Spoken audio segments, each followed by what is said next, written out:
التسميات السلبية وتأثيرها. زمان كنت شاطرة جدا في الرياضيات أيام الثانوية العامة. ساعتها جبت 99 في الجبر و99 في الهندسة، وفي حساب المثلثات كمان جبت 99، وكنت ضمن فريق الرياضيات. كمان جبت نفس درجات الأولاد تقريبا في اختبار تابع للقوات الجوية لقياس القدرة على التخيل البصري، وده خلى القوات الجوية تبعت لي منشورات تجنيد لمدة 2 بعدها. لكن بعد كده جالي أستاذ اسمه مستر هيلمان، وده كان شايف إن البنات ما ينفعش يبرعوا في الرياضيات. بعدها نقاطي بدأت تنزل وما خدتش رياضيات تاني بعدها. الغريب إني كنت متفقة معاه في الفكرة، بس كنت فاكرة إنها ما تنطبقش عليا أنا. البنات التانيين ممكن ما يعرفوش رياضيات، بس أنا لأ. لكن مستر هيلمان كان شايف العكس، والمشكلة إن أنا صدقته. الكل عارف إن التسميات السلبية شيء وحش، فممكن تتوقع إن الجزء ده في الكتاب هيكون قصير، لكن لأ، بالعكس، لأن علماء النفس اكتشفوا إن التسميات السلبية ممكن تدمر الإنجاز بشكل كبير.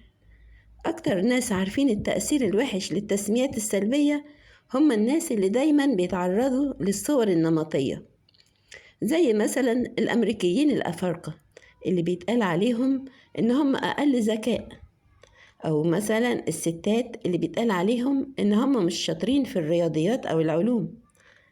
لكن حتى الناس دول ممكن ما يكونوش عارفين قد إيه التأثير ده بيكون مرعب.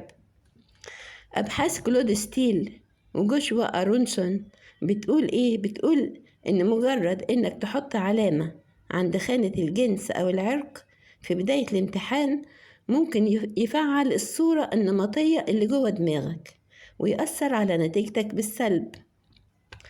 أي حاجة تقولك إنك أسود أو بنت قبل امتحان في مادة بيتقال إنك مش شاطر فيها كمان، هتخلي نتيجتك تقل وبفرق كبير. في دراسات عملوها لما ما كانش فيه صورة نمطية، كان أداء السود زي البيض تماما والبنات زي الأولاد. لكن بمجرد ما يدخلوا بنات في أوضة الامتحان ويكون فيها أولاد أكتر، درجة البنت في الرياضيات تنزل على طول. ليه ده بقى بيحصل؟ لما الصورة النمطية بتتفعل، دماغ الناس بتتملي بأفكار مشتتة، بيبقى جواهم خوف داخلي من إنهم يثبتوا الصورة النمطية على نفسهم. هما نفسهم ممكن ما يبقوش واخدين بالهم، بس تركيزهم بيتشتت وما يقدروش يبدعوا في الامتحان. بس مش كل الناس بيحصل لهم كده، ده بيأثر أكتر على الناس اللي عندهم العقلية الثابتة.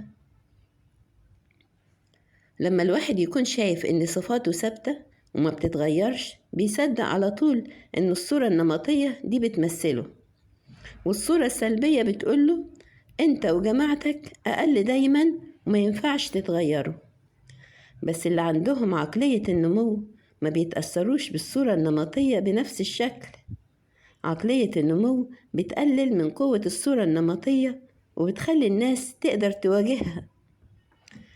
هما مش بيصدقوا إن في حد أقل بشكل دائم، ولو كانوا متأخرين بيشتغلوا أكتر علشان يعوضوا التأخير ده. عقلية النمو كمان بتخلي الناس يعرفوا يستفيدوا حتى من بيئات فيها تهديد أو ضغط.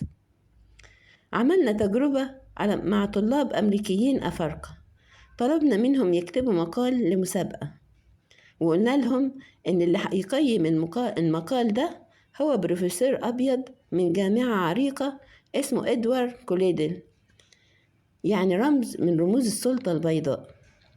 التقييم بتاع كوليدل كان قاسي جدا بس برضه مفيد، ورد فعل الطلبة اختلف جدا. اللي عندهم عقلية ثابتة شافوا التقييم على إنه تهديد أو إهانة أو هجوم عليهم، رفضوا النقد كله. واحد منهم قال هو إنسان لئيم وما بيعرفش يصحح كويس، أو أكيد منحاز طبعا، هو مش بيحبنا. وواحد تاني قال هو مغرور وغبي واضح إنه كان بيدور على أي حاجة يهاجم الشغل بيها. وواحدة قالت هو ما فهمش الفكرة الذكية اللي أنا قلتها، افتكرها غامضة لأنه كان متسرع وهو بيقرأ. هو بيكره الإبداع. الناس دي مش هتتعلم أي حاجة من ملاحظاته. أما اللي عندهم عقلية النمو حتى لو شافوه متعجرف اعتبروه متعجرف يقدر يعلمهم حاجة. وواحدة منهم قالت قبل التقييم كان باين عليه متكبر ومتكلف زيادة عن اللزوم، بس التقييم بعد ما خلص أول كلمة بتيجي في دماغي هي إن هو منصف. واضح إنه تحدي جديد.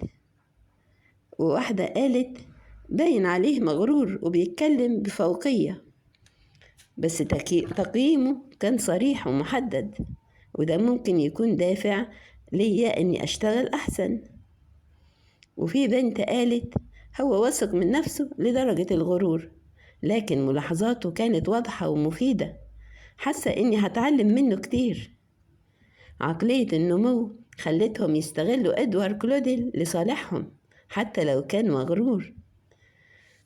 هم جايين الجامعة علشان يتعلموا ومش هيسيبوا غرور حد يمنعهم من التعليم.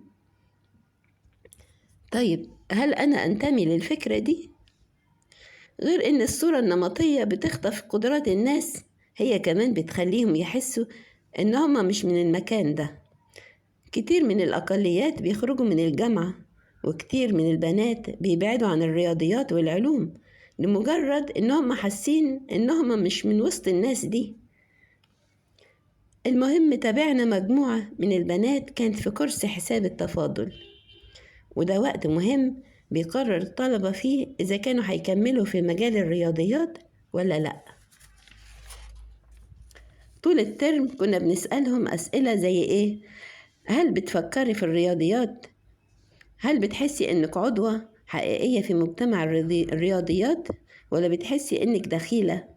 هل بتحسي براحة ولا بتوتر؟ فخورة بمهاراتك ولا لأ؟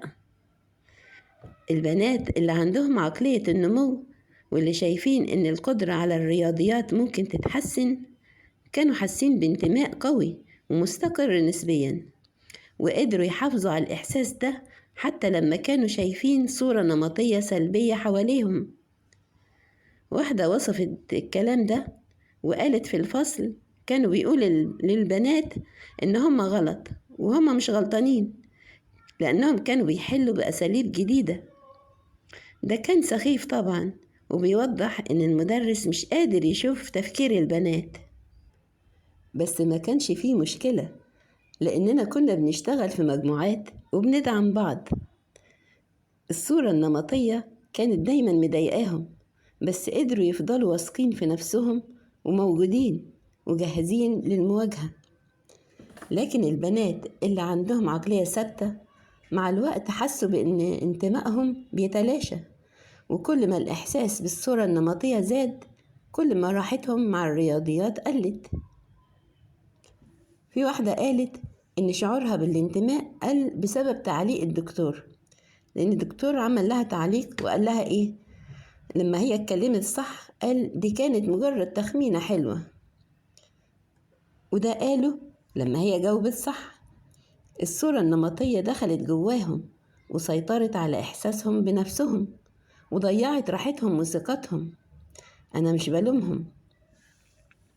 العنصرية والتمييز مشكلة كبيرة في المجتمع، وأنا مش بلوم الضحية، بس أنا بقول إن عقلية النمو بتخليهم يشوفوا التحيز ده على حقيقته كأنها وجهة نظر لحد تاني، ويقدروا يواجهوا بثقة وتحدي.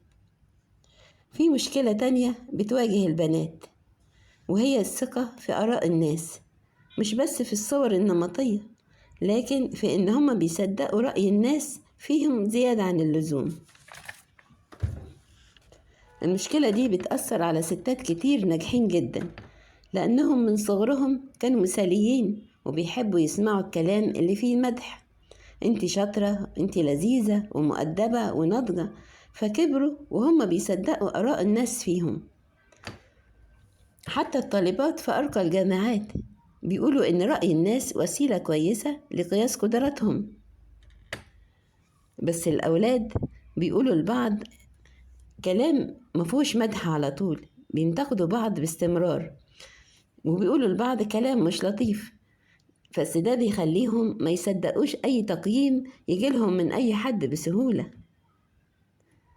لكن الست لما توصل لقمة النجاح حتى نظرة الناس بتقدر تهزها.